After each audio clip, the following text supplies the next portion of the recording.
এই ছেলেটা কে রে? একবার সরিও বললো না। আরে তোর তো ভাগ্য ভালো, ওর সাথে তোর কথা হয়নি। কখনো কাউকে ভালো কিছু বলেছে বলে তো আমার মনে হয় না। দেখলাম ক্লাসে একা একা বসে, কেউ সাথে কথাও বলেন। সবাই ওকে ইগনোর করে। এক্সকিউজ মি, হ্যালো, আমার কলমটা পড়ে গিয়েছে তো কি হয়েছে? তো উঠিয়ে দিন। আচ্ছা ঠিক আছে, থ্যাংক ইউ।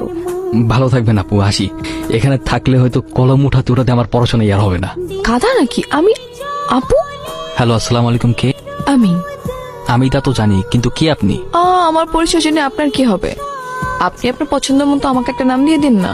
আমি তো আপনাকে চিনি না, নাম কি করে দিব?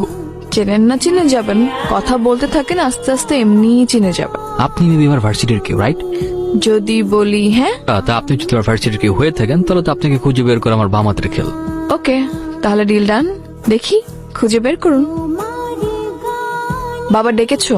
তুমি নাকি বডিগার্ডদের তোমার সাথে ভার্সিটিতে যেতে নিষেধ করেছো? হ্যাঁ। কারণ কি? বাবা, তোমার এসব বডিগার্ডদের জন্য আমার কোনো ফ্রেন্ড আমার সাথে মেশে না, আমার কাছে এসে কথা বলার সাহস পায় না। একটা মানুষ একা একা কতক্ষণ থাকতে পারে তুমি বলো তো? আমি তো বড় হয়েছি, এবার একা ছাড়ো। আমার মেয়ের লাইফ যাতে রিস্কে না পড়ে, এই জন্য বডিগার্ড রেখেছি। আর বডিগার্ড রাখাটা আমাদের পারিবারিক রীতি। তুমি যদি অমতে পাঠাও ওদেরকে আমার সাথে, তাহলে কিন্তু ভার্সিটিতে জব অফ করে দিব, আর নিজেকে 4 দেয়ালের মধ্যে বন্দি করে ফেলবো। না, আমি তো একটা মানুষ, আমাকে একা ছাড়ো প্লিজ, ভাল লাগে না আমার এইসব।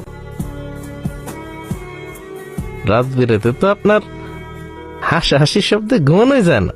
ওই হাসাহাসি করলাম না, কেসটা আমি একটু একটু বুঝতেছি। তার নারী ঘটিত বিষয় মানুষ, লাভ কেস, তাই না? আসলে হয়েছে কি, ওই ভার্সিটির ফ্রেন্ড, আমরা একসাথে পড়ালেখা করি, ওই লেখাপড়া নিয়ে ডিসকাস চলতেছিল।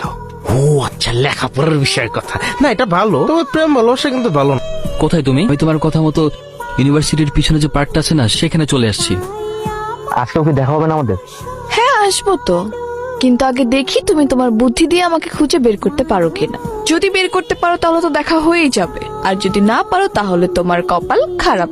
তোমাকে কিন্তু ব্ল্যাক শার্টে আছে, খুব হ্যান্ডসাম লাগতেছে। আমি কটা দিন যাবত পাগলের মতো তোমাকে খুঁজতেছি। কেমন মানুষ তুমি? একবারের জন্য সামনে আসতেছো না? যখন সামনে থাকি তখন তো একটু পাত্তাও দাও না, ঘুরেও তাকাও না।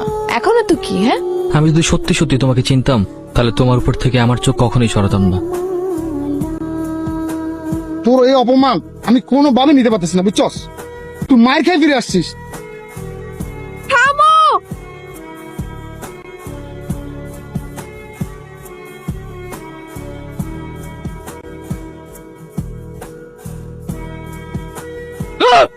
কি এলো রেন ভাই, আপনি এরকম চিল্লাচিল্লি করতেছেন কেন?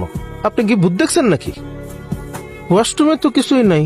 আমার জানি কি হয়েছে ভাই, আমার